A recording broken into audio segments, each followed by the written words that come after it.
என் அன்பான இறைவா, என் வாழ்க்கை எவ்வளவு வேகமாக செல்கிறது என்பதை நான் உணர்கிறேன்.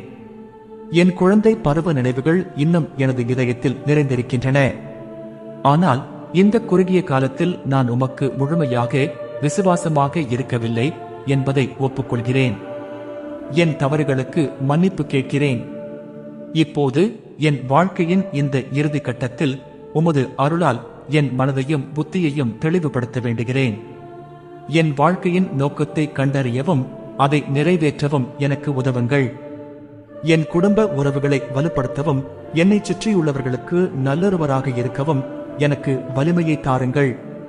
பரிசுத்த ஆவியின் வழிநடத்துதலை என் வாழ்வில் நிரப்பும்படியும் உமது கிருபை என் மீது என்றும் நிலைத்திருக்க வேண்டும் என்று வேண்டுகிறேன். ஆமேன்.